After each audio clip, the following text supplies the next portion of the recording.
Hello, everybody. It's 2:34 a.m. Central Time on the 17th of March, 2023. Hope you're doing well. We're here for a late night update, and I am recording so we can go upload this over to YouTube when we're done. If you're watching on Twitch, word up and much love. Let's go ahead and turn on a display capture so that you can see what I see just a little bit better. We do have a fair amount of seismic activity to talk about over the past 48 hours. I did an update yesterday, but I deleted the video on my own. Long story on why. It had to do with things that I said in the video about the earthquake that struck down here in New Zealand, which you don't see because they deleted it and called it a mistake, which makes me look foolish in the video. So anyway, no point in talking about something for 20 minutes in a video that, again, gets deleted as a mistake. I stand by what I said somewhat, but I have to go with what they report, so I have to delete what I said. Anyway, all right. What did I say? I said that I thought it was improper to not report the earthquakes down in New Zealand. Let's just put that mildly as the way I said it. Now, deep earthquakes. We have a series of deep earthquakes which are raised high off the globe. You can see them easily. Raised high off the globe here at Fiji, also going over to Indonesia. I'll zoom in and you'll be able to see these letter Ds.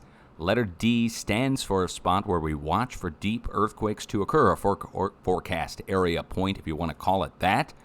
If I could say it proper, forecast area point. And right down below this area, something's going on. And we'll go look up the USGS plate boundary map in just one moment, but first we have to get this one out of the way, the 7.0 earthquake, which struck yesterday, well, now more than yesterday, international time, a day and a half ago.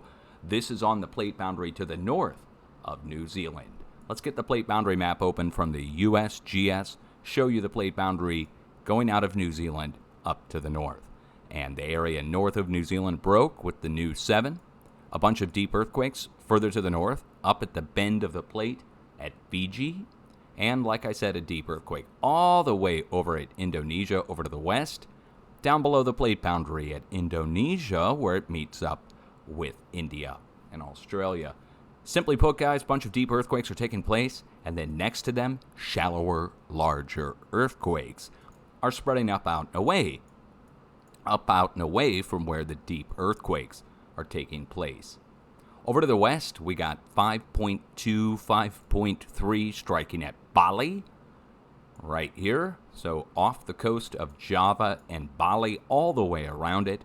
Series of significant sized earthquakes. I call a 5 is significant, but it's way out in the ocean, so the good news is most people didn't feel it. However, you can check off the area because we were watching the area because of Mount Merapi, which had sent off a big blast in Java, made the news. People had to evacuate around the area where the volcano erupted. Now, up to the north, we have a new deep earthquake, like I said. And then next to it, a shallower, larger earthquake, 5.4. Deep earthquake, 4.4 yesterday. Shallower, larger earthquake, 5.4 today. Going up to the north, spreading out like a diamond shape. Let me show you the plate boundary on the USGS plate boundary map. Going on one side, 5.0 over here south of Guam, and going on the other side, 4.8 to 4.9. So what's the difference between a 4.8 to 4.9 on one side and a 5 on the other? They're about the same size, within a hair of a point of each other, spreading out on both sides of the plate, heading up to the north, where we come back together in Tokyo, on land. 2 different earthquakes, mid-range 4s. In between these 2 quakes, I'll look for a new quake to strike. I know it's a very small area. Watch for a new quake to break out in between these 2, and it should be something at least a magnitude larger than where we are now, and that'll put it just in line with what's going on down to the south. 5.2, 5.3, over to the east, like I said, 4.9, 5.0, and then the 7. So 7 down to the south, 5.2 to the west, 5's up to the north, and we're expecting that to come together on the coast of Japan. Let's go over towards Europe. Check it out. Asia started to move. Multiple mid-range 4s. We talked about that in my live update a day ago. If you missed it, I just got on and talked on Twitch. I didn't save it. But there's our earthquakes marked in pink. Now look what happened today. New series of 5s broke out just east of Turkey's border, right at Iran's border with Iraq. That's the earthquake down here to the south, the 5.1, and then Iran's border with Turkey. Now this matters. Let's go over and take a look at what's right there. Here's our 2 quakes that I just talked about. Look what's there. The plate boundary, obviously the red line. Now over to the west, yesterday, we saw a significant earthquake strike about 130 miles east of Istanbul. That's up in northwest Turkey. You can see it marked here, still on the screen from the USGS. So what's going on? Well, we have to go back a day before that. So the last 2 days, this happened. 5.4 out in front of the whole mess. That's at the bend of the plate boundary, going up into Turkey. 5.4 over here at the Ionian Sea. 5.0, 4.9 up by Istanbul yesterday. Today, back behind it over to the east, 2 new 5s. We have 5s on either side.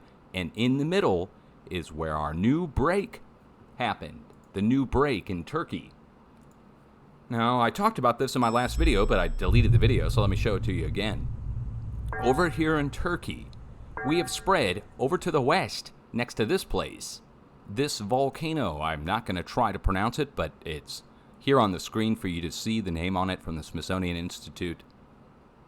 It's a volcanic group here, and the new 5, or 4.8, that spread out over to the west that caused damage. That's in the middle of Turkey. That's to the west. Check it out, guys. That's over here. And look at our key down to the lower left-hand corner. 50 miles, 150. Almost 200 miles over to the west we went, and that's where we broke. That's what happened first. First a 4.8 by the volcano, then a 4.8 up by Istanbul, then a 5.4 over to the west, now these 2 over to the east. The whole area is sandwiched. There's a standing wave going through the plate boundary. Standing wave, what do I mean? Let me show you. Starting out as a series of small ripples or small waves passing through the plate boundary, those red lines that I was showing you from the USGS map, all of a sudden we start pumping more energy in. The energy is coming from our deep earthquakes a world away over on the other side of the plate, hammering in from the deep earthquakes. Anyway, we hammer in more and more and more, and we start to go up in power or in amplitude. Or in magnitude, another way to look at it. Now the spacing on this, the spacing between waves, is perfect. One wave fills in the next wave's valley or trough. The peak, valley, or peak, trough, top, bottom. I don't even have to move my mouse. Now imagine each one of these is a 5.2 earthquake. Gets down to one end and reflects back into itself, pumps itself up more. Then we're pushing in from the other end, pumping more energy in. We go from 5.1 to 5.2, 5.2 to 5.3, and we fill in our open areas with new earthquakes. So the open area right now is the spot which broke originally all the way back a month ago. 7.0 earthquake struck right in the middle of this whole mess, which is right here where the African plate meets all the way up into Europe. Okay, you see it? Now there's the break point. On both sides we've got 5s. The waves clearly reflecting back into itself. Back over to the west we go. So we've gone out over to Greece. We're back over here at Istanbul. The wave is somewhere right in here. Now it should break up near Croatia, up by Romania, and interior of the plate. Let me show you what we have.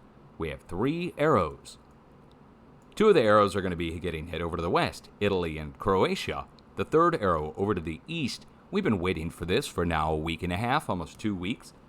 There's only been a 4.0 range quake over in eastern Romania, and that's it. Also, something else has stopped. The flow going out to the mid-Atlantic ridge. What happened to Iceland? What happened to Svalbard? What happened to the North Pole? What happened to the Azores? Where's all our earthquake activity? Let's go back several days. Take a look. Make sure I didn't miss anything. Here's a full week. 4.0 plus. Let's wait for it to refresh. Hold on. Just make sure on that. Or no, we're looking at 5.0 plus. Here's 4.0 plus. Does it matter?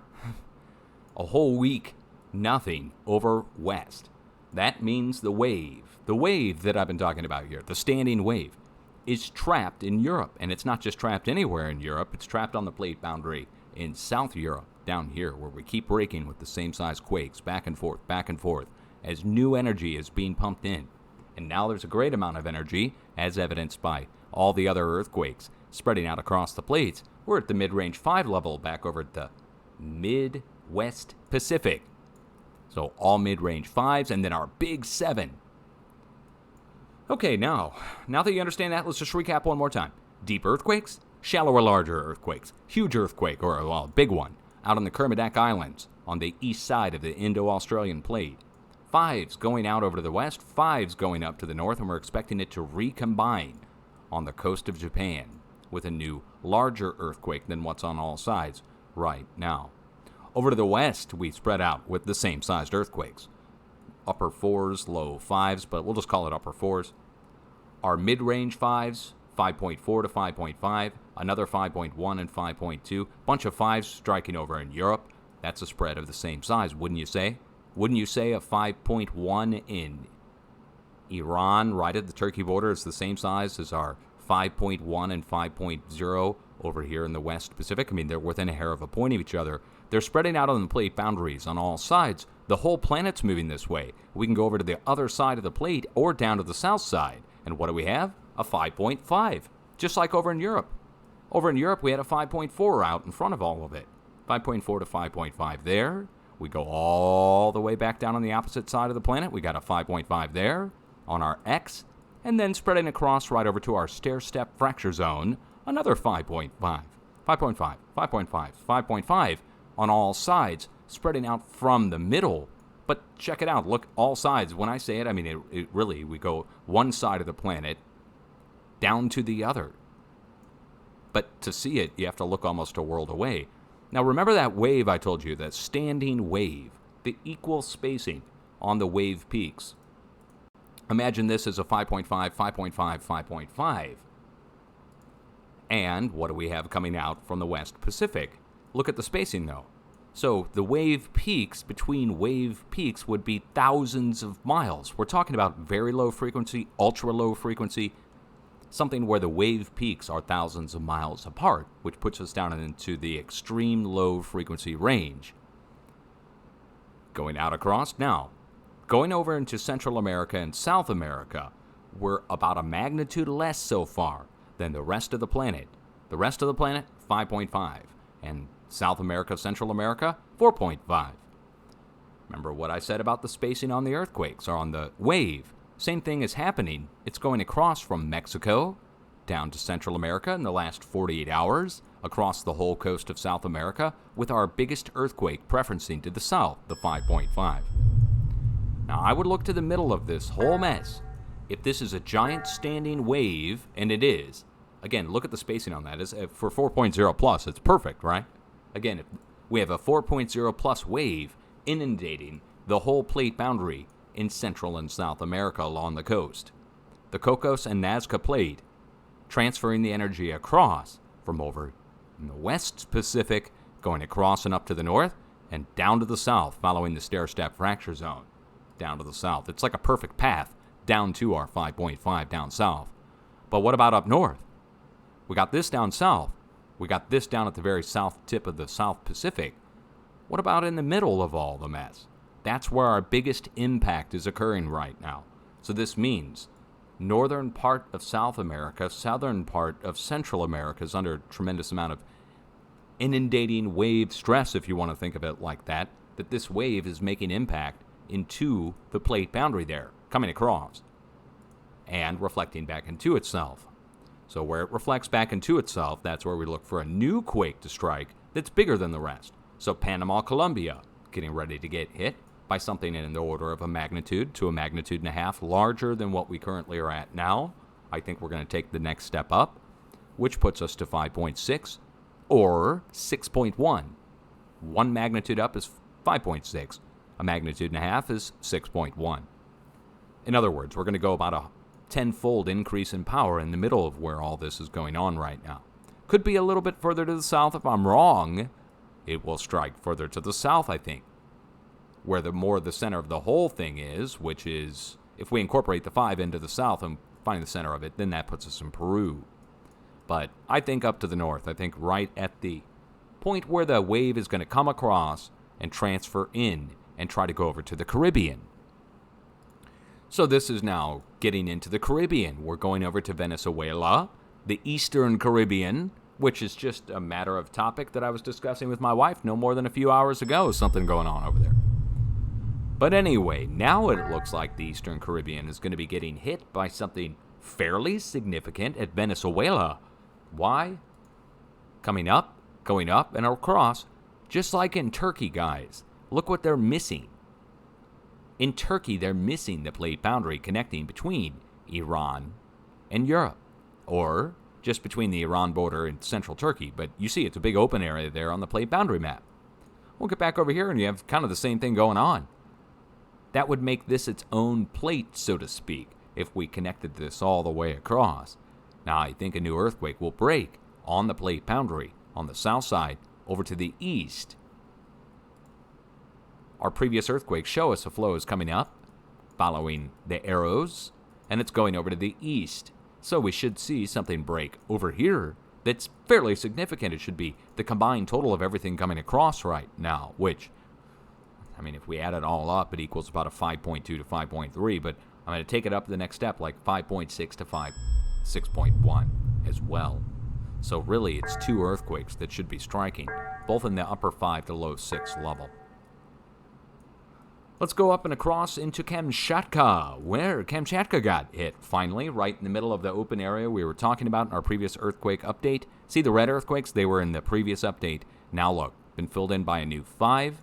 4 is going across Alaska, and then our significant earthquake striking in Canada. Now, if we go look up the earthquake information, you're going to find that there's something actually at the earthquake epicenter that's leading to the earthquake striking there. Now, first, I have to point something out. Look at the screen. See this? The Craton diagram? Look where it goes. It goes right up along the border of BC and Alberta, Canada. It goes down in the United States through Yellowstone, too, and then down to Texas. Now, you got to remember this diagram because this earthquake is right along the edge of the Craton. Now, you can see the edge of the Craton in the mountains. So, I mean, I just have to point out the edge of the Craton is right there. But there's something else there. We're flowing down here, but why are we breaking at this point? Why isn't it just flowing down to Yellowstone at the natural break point where the volcano is? I wonder. Let's go zoom in and see. Now, you see all these little square pads cut out of the ground here? I'm going to zoom in on a few, and you're going to see a boatload of tanks. What's going on here is called wastewater disposal. They'll collect fresh water, mix it with toxic chemicals, and then put it down into the ground to break apart the shale to release oil and gas. They'll collect the water from rain and runoff and then mix it with whatever's in the tanks, put it down into the ground, then pipe off the gas and oil that comes up. Now, this oil and gas pumping operation is massive up here along the edge of the Craton. And guess what? We got a 6.0 earthquake, the largest in Alberta's history, just this past year. November 29th, 2022, a few months ago. 5.9, they downgraded it to 5.9, but come on, whatever. It was a 6. And it's right next to where our current new earthquake is. It's maybe about 5 miles away, the epicenter from November. But this is a new spot. They're clearly doing new oil and gas drilling up here, and they're probably going gangbusters on getting out the old oil and gas in light of everything that's going on around the world. So, huge oil and gas pumping operation on the edge of the North American Craton. Are you shocked to see a new 5 come rolling in when we have 5s coming across? 5 a day ago over at Kamchatka, 5 today over on the edge of the Craton coming in. This means a new flare-up is getting ready to happen on the edge of the North American Craton in the United States. Next several days, we should see a new outbreak come in from the northwest. Let's get all the numbers out of here for a second. There's our big 5 up on the northwest edge of the Craton. Let me turn that Craton diagram back on. So here we go. Comparing that to this, going down through Colorado, down through Yellowstone up in Wyoming, down through Texas, making a bend back over to the New Madrid seismic zone and up the East Coast. Well, we're going to see a big increase, not only in the number of earthquakes, but in the magnitude. So it's not that this 5 up here is causing new 5s or whatever down to the south.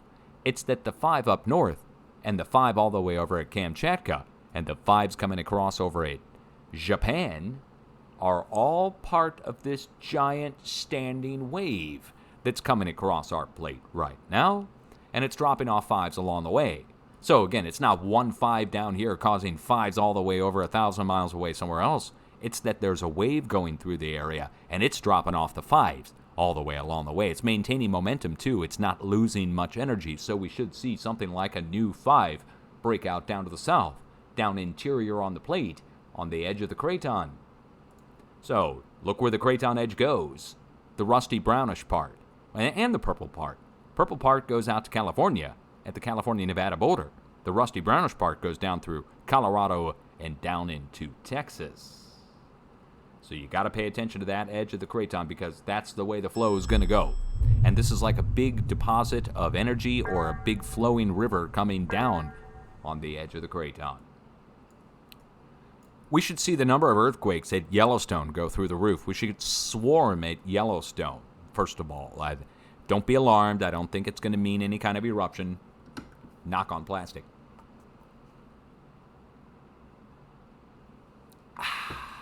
Yeah, I'm drinking coffee at 2:56 in the morning. It's going to be one of them kind of nights. Wait, it already has been. Anyway, new swarm at Yellowstone. That happens as this wave is vibrating through the magma chamber. That giant wave that I'm talking about, and it comes up in peaks over the course of days. So we'll see an increase, and then it'll go quiet for a minute, and then we'll see another increase as the wave is pouncing its way through the plate boundary. Now, it should go down to the south, down into Colorado. So I'm going to issue a warning for southern Colorado and northern Colorado. Well, warning for southern Colorado, and just watch out up north. I think up north, up by Greeley, Fort Collins, I think up there we'll start to see a little bit of activity. I think over west, out west by Durango and Dotsero Volcano, where the drill points are by Colbrand, I think we'll also see something there. But I think the significant amount of activity will be striking on the southern edge of the plate, or on the southern edge of the craton boundary.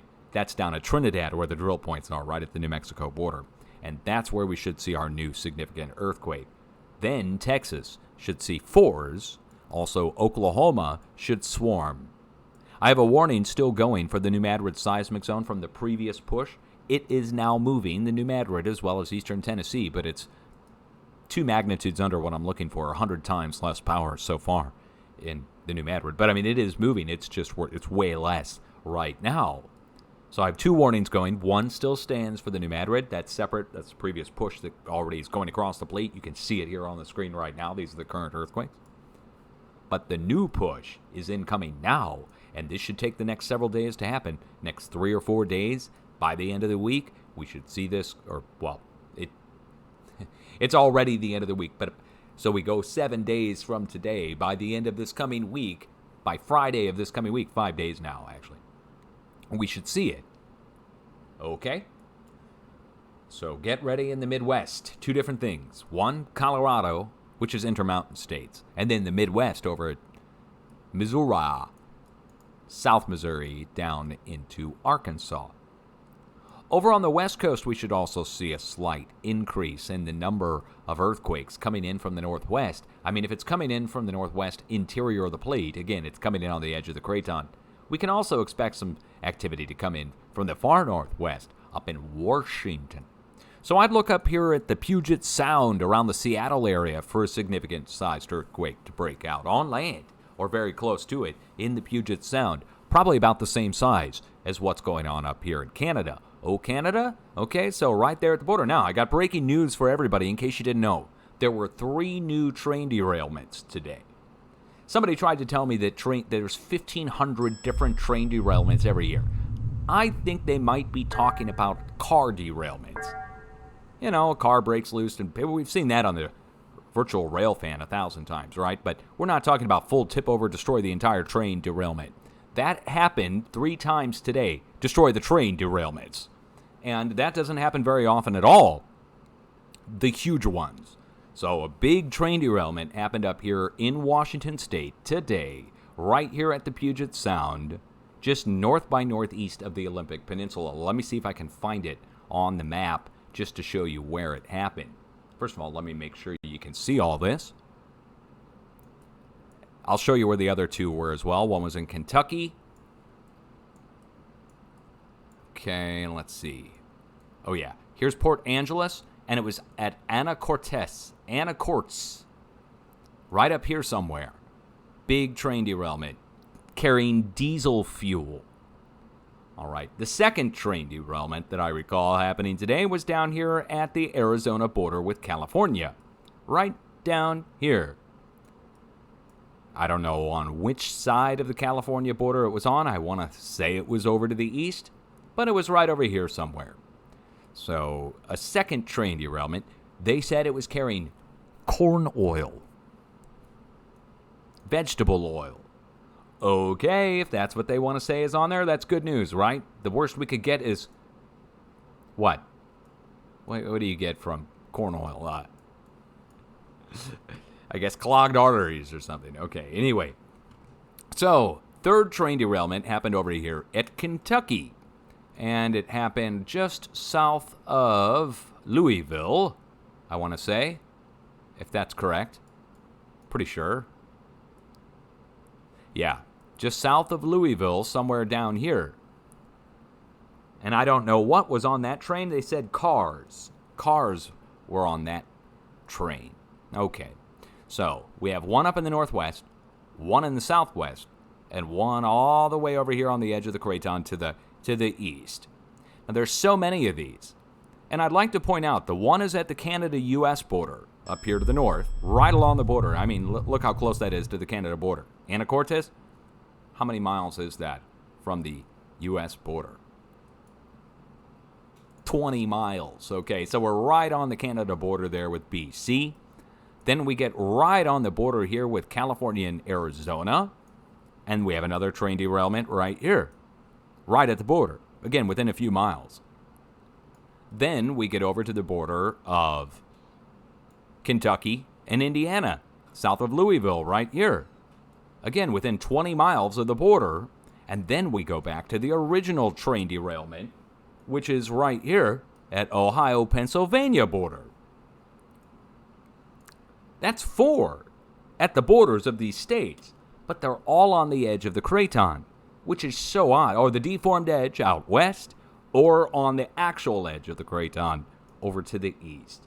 I cannot rule out Craton edge movement as a possibility for these train derailments. Also, human sabotage, so on the table at this point, obviously for obvious reasons. And then even more obscure options are available, which I would even be willing to consider, which would be something even as people might think would be sci-fi, which are directed energy weapons from space, or from a satellite, or from a balloon, or whatever. But in case you don't believe that that's possible, the Department of Defense responded to my video showing it when they were beaming down, when we caught it beaming down to Tyndall Air Force Base, for instance, on satellite, infrared satellite, weather satellite showing it. But the Department of Defense responded to my videos when I made a video catching it causing a fire out in California. And I'm going to go get that on my website here as I'm scrolling through. I look at all the documented times, and here they are responding to it. So 6 days after I put out my video telling my viewers to contact the Department of Defense about what I caught in California, they made this video. The Department of Defense came out with a press conference admitting directed energy weapons in space, killer satellites as they call them, that can cause fires at a distance, or fires at a distance, and that China and Russia have them. That's not my take on it. That's the Department of Defense response to my video directly catching it out in California. And here it is in California in case you missed it. They had a satellite up in space, out over the ocean, beaming down at an angle and flaring up the fires, and wherever the beam would go, the fire followed. Then they parked the satellite up over Oregon or up over Northern California and beamed down and caused the fire there. They were beaming down at an angle. It was caught on weather satellite. I caught it. It was live. And I figured the Department of Defense was not monitoring weather satellites for DEWs. Who would? I caught it by accident. And they responded.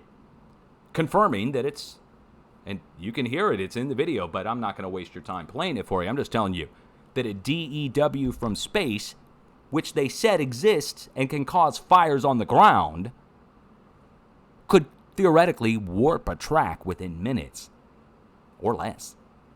A cold railroad track made of steel and a very powerful infrared laser hits it. Infrared on steel, please. We're talking about almost instant heating. If it's powerful enough to cause a fire on the ground, it would be powerful enough to warp a track. I'm just saying that it's possible. Not saying that's happening. I'm saying scientifically that's possible. Warped steel from a very powerful heat source. People told me it was impossible to beam stuff at a distance because of some kind of inverse square, which doesn't apply to high-power lasers as much over a distance of, let's say, 100 miles. That they've conquered that problem with brute force energy. That by the time the trillion-watt laser gets down to the ground, it's 500,000 watts. And that it's still capable of causing a fire or something. I don't know. I'm not a laser technician. All I can tell you is that the Department of Defense has confirmed that it exists. So apparently they've overcome that problem. Okay, now, let's talk about other events that are going on. Seismic events that are going on down to the south. First of all, let me turn this off because this will probably get me shut down for having that on the background. Going down through California. Or I'm sorry, down through Oregon. We're in southeast Oregon, down along the border. I'd like to pull the earthquake. It's almost the largest of the day for the whole West Coast. Plush, Oregon. 7.6 kilometer depth. I'd like to see what's there. It's always good to look these things up, guys. You should look them up and see what's there. Sometimes you'll find stuff. Other times you won't find anything. But in this case, I'm seeing a pretty cool geologic formation. Look at that. Wonder what caused that a long time ago. Looks like some kind of body of water was in here that washed out down to the south. But down to the south, what do we have? What's going on along here? I don't recall any earthquakes up in here. Normally, we're about 20, 30 miles down to the south, down here. Down next to Bittner Butte. Now, we're on the same ridge, so I'll say it's related, but normally we are down here at the old volcano. Whenever I see earthquakes in northwest Nevada or southeast Oregon, I look out in the ocean, following it very shortly for a new earthquake to strike out in the ocean. That we tend to see earthquakes right in here before we see new significant-sized earthquakes out on the Juan de Fuca fracture zone, the lightning bolt-shaped fracture zone out here in the ocean. Let me show you the USGS map. It might be a little easier to understand. Out here off the west coast, this lightning bolt-shaped fracture zone, zigzag-shaped fracture zone, those are sawtooth edges belonging to the Pacific plate.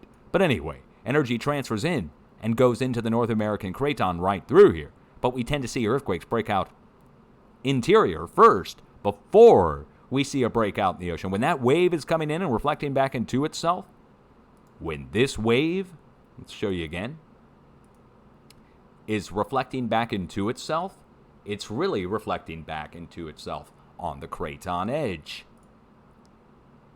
And where it reflects back into itself, we see a build-up and a new break. Reflecting back into itself now means something's about to break out here.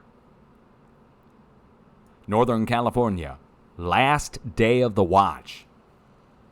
I got a warning going in Northern California, nothing's hit.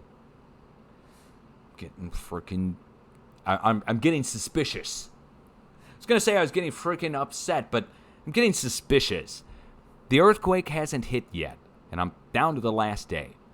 Nothing is hit up to the northwest at all out in the ocean. It's gone quiet. We had 4s. We haven't seen anything significant since. Last day of the watch expires tomorrow night at midnight. So 24 hours from now, I'll be either back on talking about me missing or an earthquake hitting on the last day of the watch, which happens a lot. I try to get it down within the week on the estimation of how long it's going to take this wave to go in, reflect, come back, and break. Speaking of going in, reflecting, coming back, and breaking, we went down through the creeping section of the San Andreas Fault, and multiple new earthquakes struck. And they were getting up there in size. We went up to 3.5. You see that? 2 sets of 3.5s? That's a big increase from 0s and 1s. That's a 100-fold increase in power to go from 1s up to 3s, but it's still just 1s up to 3s. But the significance is the location that went up. The creeping section. It was the topic of discussion in my last video. When it had gone quiet, this wasn't there. Talking about it, looking for the creeping section to go back up in magnitude and in frequency. In other words, the size of the earthquakes to go up and the number of earthquakes to go up. And that's exactly what happened in 2 spots on the creeping section, right next to Monterey Bay, down to the south next to Parkfield, going out into the ocean, where I've got to go look this up. We're out at San Simeon, California. Is that how you say it? It's probably San Simeon. San Simeon. Let's go down and take a look. It sounds better that way. Let's just call it that, even if it's not. Ragged Point, San Carpoforo. Is there anything of any significance here nearby? Oh, the old Hearst Castle. Oh, is this Hearst from Hearst Publishing? This is the guy that saw to it that cannabis was made illegal. The worshiper of Neptune. The occult goddess worshiper made sure to see to it that cannabis was made illegal. Back in the Reefer Madness, the movie was sponsored by the Dow Chemical and Hearst Publishing. By the way, the guy had invested heavily in forestry and printing. He's the big printer. He invested in forestry, for paper. And, we can't be having that cannabis, Anyway, right next to Hearst Castle. Just realizing that they've made this lake look like a giant dragon on purpose. They could have made it look any way they want. Okay, anyway. Over here to the west, check it out. I'll just say it, there's nothing there except for fault zones that we know about. And fault zones go down across over into San Luis Obispo, connecting down to the south, even further into the Elsinore Fault coming in from the northwest part of LA. Goes all the way up and connects a series of faults. It's like a lightning bolt of faults that connects up to the north. Gorda.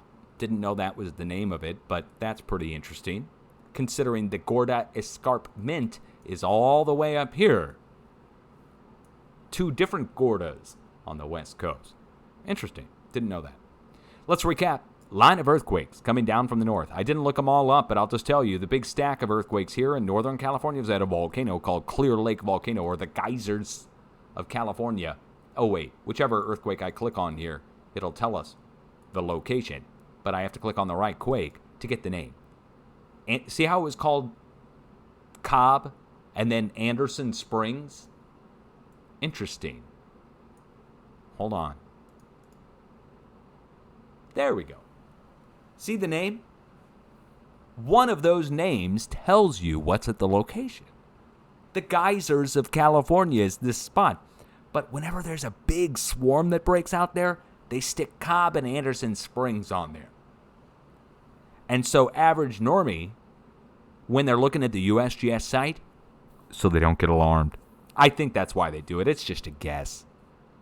It could be that they're really triangulating from other towns or something, but they're all right there. It's all geysers. It's a geothermal field that humans drilled into to get steam. I could show it to you from space or satellite or whatever this is. Here we are. See, there's Mount Canocti. And on the side, over here, are all of our geothermal pumping operations, where they've drilled into the side of the volcano, and they have these pipelines, and they inject sewage. Human sewage gets injected down into the ground. They leave the nasties down in there, and then it steams off and comes up and turns the turbines. Now, that's on the side of the volcanic field here.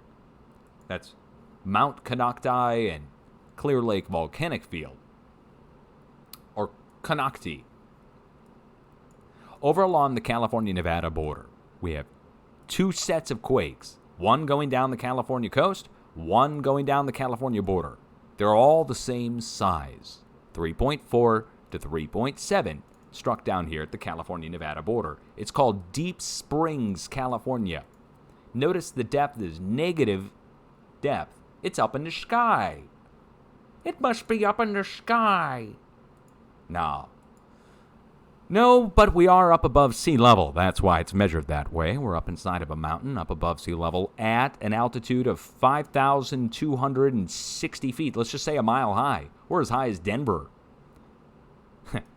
Not as high as Denver, but height elevation-wise, we are at the same elevation as Denver. Nobody could be as high as Denver. Although I've tried. Boy, that's up. There's several references to that in this update. What's going on? I must be craving it or something. Addiction. They say you can't be addicted, but whatever. Anyway, here we are. Hey, class, your teacher has a real problem with the USGS. Now let's take a look. Zooming in on the earthquake epicenter, we're here along the California-Nevada border, but really we're right next to a super volcano called Long Valley. It's well known in the geophysics world. Many normal people don't know about it, though. Did you catch that? It's known in the geophysics world, but many normal people don't know about it. This infers that people who are into geophysics are abnormal, which I have deduced through years of interaction with everyone online. Nonetheless of how we are, this is a supervolcano. It's well known. 1,000 cubic kilometers of melt down below. So, what's going on? Big swarm of earthquakes there suddenly, going up to 4.0, 3.7. If we took this all and added it together, it would equal about a 4. All the zeros, ones, twos, 3.8, 3.7, put it all together, it equals a 4 in the middle. Now going to the east, going to the west, going to the north, you'll see we have earthquakes spread out in all directions like a plus. Then 2 lone quakes out there in the desert down to the east-southeast, and a bunch of activity up to the west-northwest. Which do you want to look up first? I already showed you in the middle we have a supervolcano. But what's on the perimeter down to the east-southeast? Let's go down there first. This will be the easiest one to get out of the way. Series of small earthquakes spreading out. It's like a fracture in a windshield. Where at the center we have a supervolcano fracture. And then going out down to the east-southeast, we go down to here. What is this place? Looks like some kind of town. What's the target around it? What's with that? Turns out this place is called Doomtown. Operation Rise Line, where they blew it away at the surface. They recreated the scene in the Indiana Jones movie when he got in the refrigerator, which you should never do. First of all, it won't protect you from a nuke. Second of all, it'll get fused shut. You'll be sitting there like an egg forever. Anyway, we're going down to the nuke test sites, literally. And these are all underground as well. That's not just the surface nuke test there. All of the underground tests are here. We'll just click on this. Operation Touchstone Harlingen B, 23rd of August, 1988. Less than 20 kilotons, so a small one. Small nuke, just 20 kilotons, right? No big deal considering 1 kiloton was Hiroshima, right? Now, up to the west-northwest, we go out into the desert, but these are not nuke test sites up here. They're next to the edge of the nuke test sites. Let me show you. Let me prove that to you before you think that I'm making that up. We go up here, and the next round of quakes is right up here, Black Mountain Caldera. But then you see these, and these are more nuke test sites that we did with the Europeans. We allowed the Europeans and the French and the Brits to come over here and do some nuke testing with us. Here, look at this one. 1900, that's 1.9 megatons.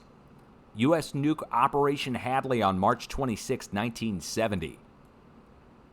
Dang, that's a big one. Anyway, we're right next to it with those quakes. Right here, here, and here. Going over to the border, we get back next to the supervolcano. So right along the border on the California side, we have the supervolcano. And that's right here, California side. We go right down over here, and we're next to Obsidian Butte. I'd say we're about 20 miles from Obsidian Butte. What's this place?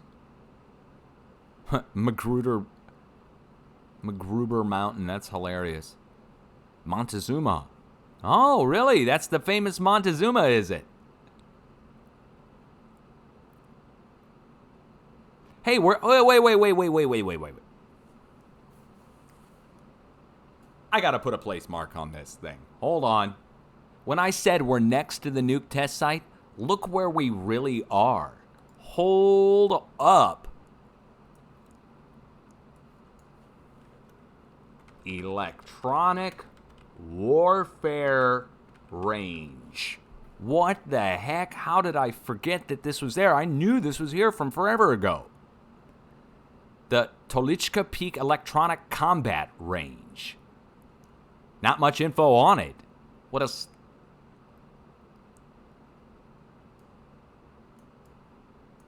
Oh, wonderful. Oh, no. They even have the characters in the edges of the star. Aw, man. It's just for target practice.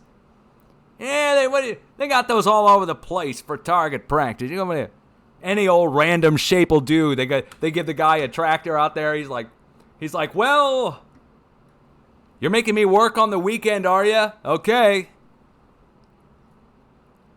They don't ask the guy's religious persuasion. They're like, you're going to go out there and you're going to do that. Dude gets out there in the bulldozer. He's like, I'm putting this in the ground then. Gotta be kidding me, man. All right. That you can't tell me that's for like perfect target practice, guys. That's ridiculous, man. You need to go out and get rid of that. Some people are going to be offended if you're using that for bombing. All right. Totally sidetracked. Let's get out of there and go up to the northwest. Let's go into the middle of this mess of earthquakes. Mogul, Nevada. Oh, that's great. That's great. That's grand. Mogul, Nevada. Sipping my coffee while we think about moguls up in Nevada. Of course there's going to be. I often wondered why no moguls or super rich people have willed me anything in their wills for when they're gone. Remember old Dutchy? Okay, Mogulville. I'll call it that. And not to be confused with Muggleville, and that's an entirely different story. Okay. Steamboat Springs. On the side of Steamboat Springs are a series of subdivisions. Humans have come in and built homes over here on the side of the volcanic field. They wonder why they're getting bumps in the night. I'm here to tell you it's not poltergeist. It's going to be more like just some kind of steamgeist coming out of the ground. Start hearing rumbling. You don't know where it's coming from. Now, let me show you something I found here. I found a giant caldera, a huge ancient volcano that makes up the whole area. Let me turn off everything. First of all, make note of where the volcanoes are here, because they are making an oval shape around the giant oval caldera there. The ancient caldera from a long time ago. It's got two folds or two basins on either side. One is Lake Tahoe, the other is Pyramid Lake. This thing in the middle is just like this one down to the south. The known supervolcano. Well, this one, unknown. It's lined with volcanoes, just like the one down to the south. It gets hit with earthquakes all the way around it, just like the one to the south. And it has two geothermal fields on either side of it, somewhat equidistantly spaced out on both sides. Steamboat Springs down here, which I just showed you, where the houses are built. And the other is this. The tufa deposits, or tufa. Huge, some of the biggest in the world, from the geothermal field there at the Needles at Pyramid Lake. Now, to top it all off, this is the pinnacle tip of something, which I've talked about in other videos, which is a specific shape, and at the tip of the shape, we have military bases like this, which are a series of hundreds, if not thousands, of underground bunkers where ammo is supposedly stored. I don't know what kind. That's the Sierra Army Ammo Depot. Anyway, we have a bunch of earthquakes going around that big giant oval thing. And that big giant oval thing, I stand by it, is some kind of giant ancient caldera. That's why there's a bunch of earthquakes around it. And that's why there's a bunch of volcanoes around it. Around the outside edge. Just like the one to the south. And both are swarming with earthquakes. The one to the south, much, much more. I already showed you the rest of earthquakes going down to the nuke test sites. What else do we have to look up? Oh, yes, that's right. Southern California. I've got a warning going at Ridgecrest. Ridgecrest is due for a new 5 by Friday night. Not tomorrow night, but a week. So 7 days from now, basically, or Thursday night. So for the next week, we're watching at Ridgecrest on top of Northern California. Neither have hit, so, I mean, I'm not going to hold my breath. I'm just telling you where I'm looking based upon the earthquakes traveling. If we see a shift or it doesn't hit or it doesn't get reported, that's entirely different. We had the train derailment right down here, right down to the east-southeast of all this. That new train derailment at the California-Arizona border. Okay, so right now, the number of earthquakes down at Ridgecrest is low. Take a look. 3 earthquakes. 3. That's about to change. I think we're going to break with a 5, and then we'll see a big outbreak take place, number of earthquakes-wise. The rest are going out to quarry blasts out in the Mojave.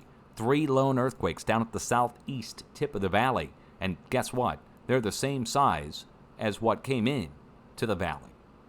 1.9 came in. 1.6 plus 2 other ones equals 1.8 to 1.9. 1.9 going across the valley. That's low. Into the LA basin we go. Out off the coast, or right along the coast. Let's go take a look. Manhattan Beach, California. 3.3 kilometers deep. What's along the California coast? Anybody know? Longtime viewers should already know what's down here. New viewers, let me just educate you up a little bit on what's going on out here. So we're right off the coast of California, LA. Beautiful, right? Okay. But unfortunately, right here along the coast, do you see this? There's our big international airport, first of all, but right next to it is a huge refinery. Now, this refinery is where they're storing oil now. However, going back 100, 150 years, there's huge oil pumping operations.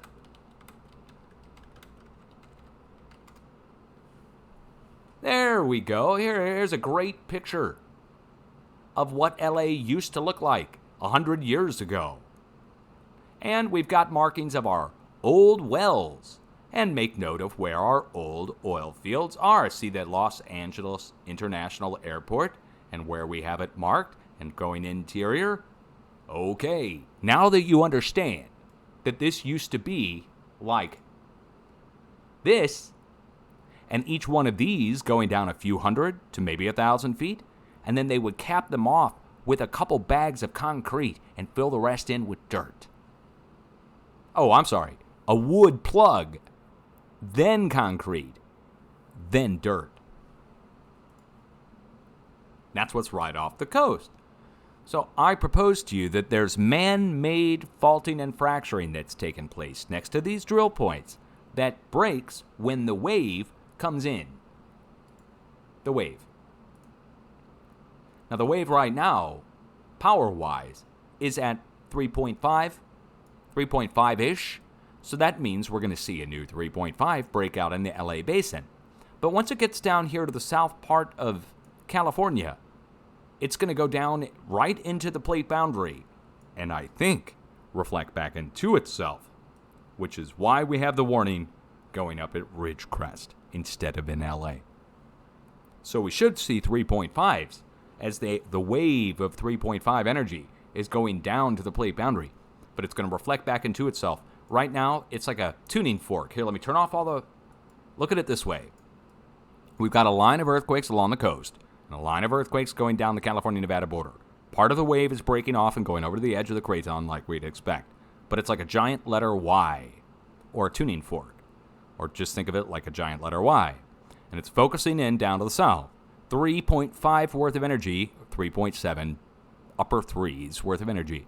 Coming down the coast and the border, it's going to combine and go down to the south. Down here, reflect back into itself, come back to where it's being fed on both sides, and break. And I think it's going to break on the east side. Let me show it to you on the USGS map. One more time. Just so you can understand why I'm warning for this. So we're coming down the coast with the wave, and we're coming down the California-Nevada border with the wave. They're both going to focus in here on the Garlock Fault, which you don't even see on the USGS page here. It's going to come down and focus in here. go down to the south, reflect back into itself, and where it's being fed in, that's where the break is going to happen. Garlock Fault, east side, Ridgecrest. Hey, look, they got a new earthquake reported out here off the coast. Is that a new one? No, that's the same one, the San Simeon. San Simeon, I sail boy. Let's go over to the east and take a look at the earthquakes. Now, there's nothing else to talk about in Colorado. Colorado's going to be up to 5.0. It'll be one of the bigger earthquakes in the past couple years, I think, for southern Colorado. So get ready for that. One lone earthquake out here in Nebraska. Pretty rare. Kansas-Nebraska border. What? Hold on. Cowles, Nebraska. Oh, no way. This is right below the radar station. Hold on. Let me make sure. Yep. Let me triple check here. See where it says Hastings? Let's go over and look at our radar really quick. Sorry, guys. I have to do this. Got to go check the radar, see where it is. See the location. Oh, man, it's so close. Here's... Look at that. Hastings, Nebraska. Just south of Hastings. Right along the... These are our highways. These are our roads. So I should even be able to triangulate it. Hold on. Yeah, I mean... That's so close. Let's go back and make sure. It is. Man. All right, we're going to put the coordinates in. We're going to go look it up and just go see how close it is to the radar station. Oh, man, I hate it when this kind of stuff happens because, look, how can high-power microwaves induce earthquake activity? It has to do with very low frequency and stripping of electrons using the radar. Free electrons stripped from the atmosphere, scuffing your feet across the carpet, basically.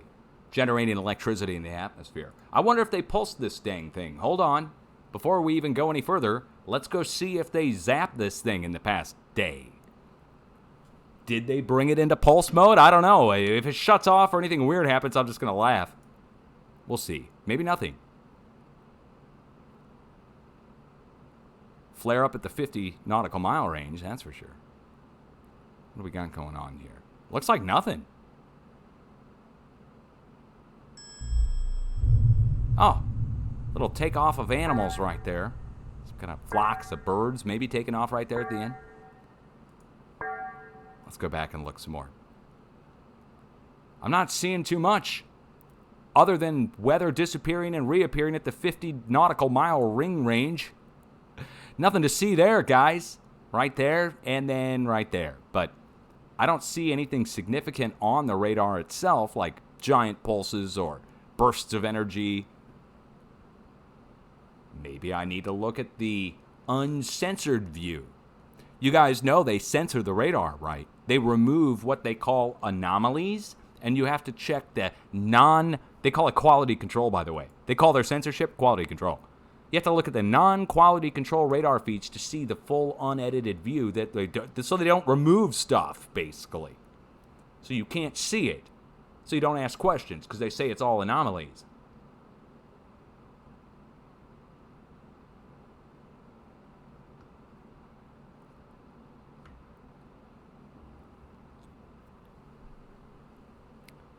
Okay, I'm not seeing anything out of the area at all of any significance on the radar.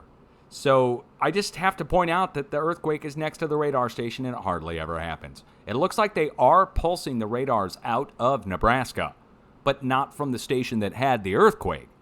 From the station to the northwest, we do have something going on up there. Take a look. Out of Nebraska only. It's not doing it anywhere else in the country. That. So, I mean, it is what it is. Now, it does look to me like something else happens out in... Look out here in Idaho. There's something very significant that happens out. I don't know what that is. That could be some kind of flocks of birds, but it would be the biggest flock of birds ever. That would be huge if those are birds of some kind.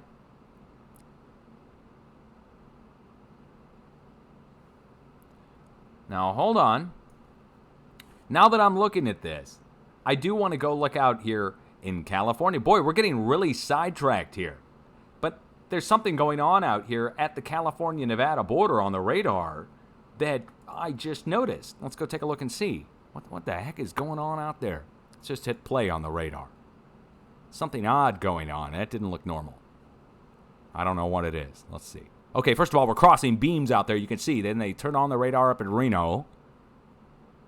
What the heck is that? What the heck was that? Hold on.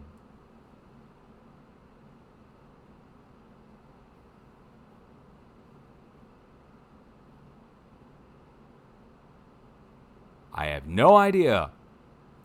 That is extremely odd. Let us go look at visible and just see. Let's see. I guess we want to just see a true color view. It's nighttime, of course, so. But this will have been earlier. Okay, here we are. This will be it. What the heck? Hold on. Okay, we got snow-capped peaks, of course, we know that, but what is going on there? Look at that. East of San Francisco, some kind of massive, something out of the foothills. Look at that. That's on the west side of the foothills,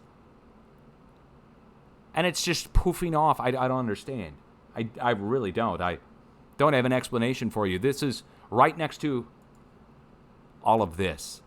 The reason I'm taking the time to show that to you is because that is directly next to this outbreak that we just had today. Literally just west of. Here's San Francisco. Here's Lake Tahoe.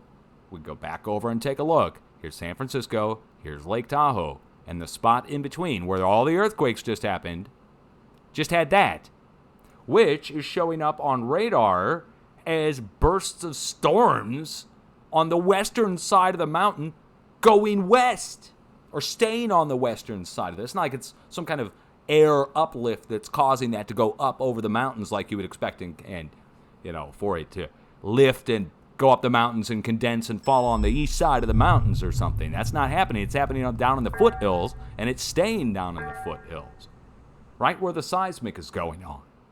Then we have an earthquake down below the radar station over here at Nebraska, which is just odd. That's all I can say about that. It's just odd. We hardly ever see seismic at Nebraska. To have it be below the radar station is extremely odd. And then to have those stations in Nebraska pulsing slightly, but not really heavy. Boy, directed energy weapons, directed energy stripping of electrons in the atmosphere, and very low frequency. I wish I didn't know about it. Well, I mean, it just makes everything a little bit more complex. Hey, hold on. Breaking news. A new 4.3 earthquake has just been reported out here off the coast 20 minutes ago. A new 4.3 earthquake 20 minutes ago has been reported out in the Juan de Fuca on the lightning bolt-shaped fracture zone that I showed you about 20 minutes ago. Let me show you. A new earthquake has now just been reported out here. 4.3. Right next to the spot that I pointed to. That's fairly significant. That's the third 4.3 that we've had reported this week out there. So, mid-range 4, it doesn't mean... Look, I want everybody to understand. This does not mean megaquake. Look at the spacing on it. Look at the spacing on the 4s along the coast. Notice anything? 4.2 to 4.3, up off the coast of Haida Gwaii, up in Canada. 4.3 to 4.4, off the coast of BC. Now a 4.3, off the coast of Oregon. And if each one of these is the peak of a wave, we're talking about this over the course of 3 days. Arriving on the west coast. And where did this come from? This wave? This wave came from back up to the northwest, where we have the same size quakes. 4.2 to 4.3, 4.6, and then we go back to our 5s. And like I said, 5s coming in on land. 4s out in the ocean, 5s on land. New wave coming in, going 2 ways. 1 down the edge of the Craton interior, 1 down the coastal plain.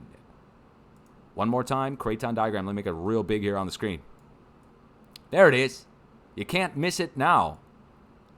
Coming in from the northwest, going to the southeast. Okay. I just have to drive the Craton point home because it is a big deal to have a flow going across something. You can look at it, watch the flow go from point to point. All the numbers get people confused, but when I turn the numbers off, you can just see it like a kid doing connect the dots. You can do it across the edge of the Craton, down through Colorado, over to Texas, over to the East Coast. You can clearly see we got 4s and 5s off the West Coast. We got 3s and near 4s going down to Texas, and then 2s and 3s going over to the East Coast. And when we get a big push, when this wave is really going, it goes right across the plate. And you'll get the same sized earthquakes going across the plate. 4s, 5s. We've even seen it go up to 5.9 to 6 across the plate in a day. Southern Colorado got a 6, 5.9. 12 hours later, Virginia got that 6.0, 5.9 quake from 2011. Most people don't know. Colorado got hit first, same size quake. They downgraded it to 5.4 if you look it up, but it was originally a 5.9 when it came rolling in. But everybody was shocked to see the East Coast quake except for my viewers. When Colorado got hit, I issued the warning for the New Madrid in the East Coast. You can go back and find my videos maybe from 2011 where I did this. So Colorado got hit. I get on. I'm like, guys, Midwest, East Coast, watch out. Same size quakes coming across. Then the next day, 12 hours later, East Coast got hit. Biggest earthquake in God knows how long. 6.0, 5.9. But first, Colorado. Let's go back to the start of the update. A new 7.0 earthquake struck down at the Kermadec Islands. The second 7.0 earthquake in the past 2 weeks, and this is the antipode of Turkey. Turkey on the opposite side of the planet, and the antipode of Turkey being right east, basically between New Zealand and Point Nemo out here where the X's are, is the antipode of Turkey. We can look through the planet and see the Turkey quakes. There they are on the opposite side of the planet. See those 5s right at the Turkey-Iran border? Okay, anyway. So this is the opposite side of the planet from Turkey, and it got 2 7s after Turkey within a week and a half. So those are called antipode earthquakes, and that's well-proved, well-established. Scientists have studied this. In 2018, the University of Oregon released the final study I think they did on it. 5,000 different quakes studied of 6.0 and greater. Here, let me see. Oregon EDU antipode earthquakes. Let me see if that brings it up. Yeah, August 1st of 2018. Earthquakes can systematically trigger other ones on the opposite side of the Earth. That's a real technical term. They looked at 44 years of seismic data, and that earthquakes 6.5 and larger trigger earthquakes of 5.0 and larger on the opposite side of the planet within 3 days. Within the week. And this is now, Turkey got a 7.8 to 8, and then the opposite side of the planet got a 6.9 to 7, a magnitude less. And that's happened twice now, with Turkey in the antipode. So you cannot ignore that. Finally, for my European viewers, we are bouncing around back and forth in South Europe between Greece and Turkey. I've got warnings going in Europe right now, but we're watching in 3 different spots, basically. We're watching up at Croatia, we're watching over at Romania, and we're watching back down along the coast of Greece again. Should break in between. We should see a new break in between. I have not issued any new warnings yet. This new 5, or new 5s, is a sign of the wave, this wave, a new wave, being on your doorstep. This wave is incoming. 5.0 worth of energy in it now, and it's coming into an area that's already broken. This huge broken area here in the middle, and we're spreading out, which is good. We want this to spread out and go over to Europe. Come out of the Mideast, go across you guys in Turkey, you go up, and the wave continues to spread instead of getting reflected back into itself like it's been doing. One more time, when this wave gets down to our end of the tank, it reflects back into itself. And then it pumps up energy. As more energy is put in from the other end, or both ends, you could pump both like a sandwich or an accordion. You could even press this together at both ends. And that pumps more energy into the tank. But if we're pumping from one end, or the other, or both, that the wave intensity or height or power increases. And that's what's been happening here in Turkey. Now it's spread. The wave is spread out. The tank has gotten bigger. It's going over to the west, like we expect. We want this to go all the way out. Ultimately, we want to see the Azores, Iceland, and the North Pole all get hit with upper 5s to low 6s. We want the 6s to be out in the ocean where there are no people. So while I say I want Iceland to get hit, I want it to get hit just north out in the ocean. And while I want the North Pole to get hit, I want it to get hit out in the ocean too. But the plate boundaries are where we look. So we look for 3 different upper 5s or low 6s to break out from our X to our X to our X. It's gone quiet for 2 weeks. How do you explain that? Other than the wave is caught still down where it's breaking over and over again and has not progressed across Europe much at all. It will. We'll know it. You'll know it when it happens. When it breaks out and goes across Europe, it'll get out beyond Turkey, and we'll see it strike at Croatia. We'll see Poland move. We'll see the UK move. We'll see Spain and Portugal move. We'll see the Azores go. We'll see Iceland go and the North Pole go. And when you see all that happen, you'll know it's flowed out of Europe. Right now, it's stuck in there right now. The wave. And that's the main big discovery I've found, I think, aside from that it goes around things, that this wave is traveling across things. The wave that causes the earthquakes. What do you want to call it? What should we call it? I haven't named it yet. QLF, quake low frequency. Right? QLF, that actually sounds good. We've got low frequency. We've got ultra low frequency. We've got extremely low frequency. That's ULF, ELF. Why not? QLF. Quake low frequency. Okay, anyway, I don't know where that resides on the low frequency spectrum. It could be anywhere between low frequency and extremely low frequency, all the way down to the bottom. Okay, and you need to have an earthquake plan, regardless of what. If this sounds like a bunch of gobbledygook to you about where to look, simply put, we watch between our current sets of earthquakes. Big, open, silent zones where there are no earthquakes connecting between points. Look along the arrows, and those arrows will be filled in with new significant-sized earthquakes in between our sets. So, we got a set up in China and a set down here in Indonesia. We got an arrow that comes up and goes around into China. Halfway point between here and these is going to get hit. Smith Island, Thailand, Laos. I mean, just one example. I could keep going. I mean, this update could keep going. I could start doing new forecast, and we could look at all the new halfway points. But just to give you an example, halfway points between areas are hit. When you get a big, huge cluster like this, you just look to the center of it. The center of the mess. That's where the new break is going to take place. Pretty easy to see that this is like a giant target of earthquakes, and we'd look into the middle of it for the new huge break to take place that's way bigger than anything around the outside edge. We're already going up to 6.3. Stands to reason that we're going to be seeing a new significant-sized earthquake over in western Papua New Guinea, going into Indonesia, South Philippines, right here, where all the rings overlap. I don't even need to issue a new forecast on that. It's a given now. Anybody who knows and watches my channel, which is about 600,000 people at this point, know to watch the middle points between areas and know to watch the huge cluster spots like this. Then we get into fine areas, like here in Japan, where you have just about, 100 miles apart or less, 50 miles apart. We look between those two quakes. Very small distance apart for the new break to take place. But it's going to be bigger than anything around it right now. And what's around it now are 4s and 5s. So it's going to be something bigger than those 4s and 5s, striking. If we take them all and add them together, we could get an exact magnitude. Got a 5 up north and a 5 down south and the 4s. 5.2 to 5.3 to 5.5, up to 5.9 at the most.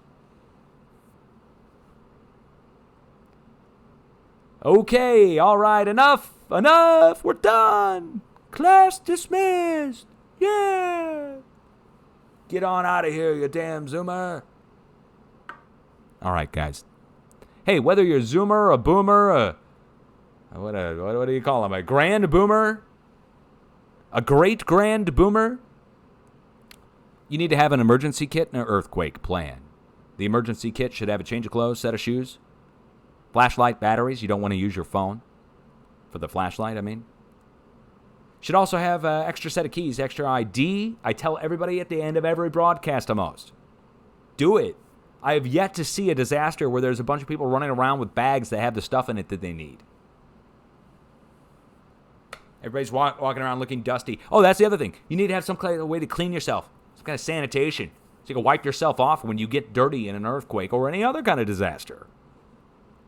First aid kit. Come on, man.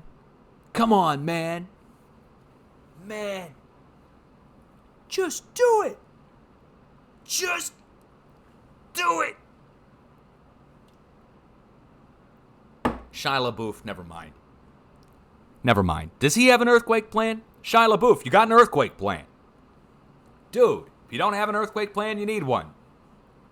Now, what goes into your emergency kit aside from the basics is on you guys. You can have all the recreational in there you need, whatever you need. Bartering equipment, I've got packs of smokes to give away. I don't smoke cigarettes, but I've got a few packs of Camels and Marlboros in my bag to get stuff or get out of a hairy situation with people. If I could offer them a smoke, people might be willing to trade food or other materials for a pack of smokes in a disaster. I'm not joking. Okay, all right. Final reference there with the recreational right there. Okay. 3 times did I mention during the update. I do have a problem. Got a big problem, guys. Got a huge problem. All right. How did the update sound tonight? Did the audio sound good? I know I'm maxing out my levels tonight. People told me I was hard to hear. So I'm 100% positive I'm going up into the red. Take a look at this. See this? See how I'm going up into the red? That's me going into the red. And I'm not talking about money-wise. I'm talking about volume-wise. I got this sucker cranked all the way up. I go even louder, but I don't sound like some kind of freaking freak. So, anyway, there we go. All right. That wake you up? Sound okay, though? I wasn't really maxing the levels, was I? Can you hear me now? Can you hear me now?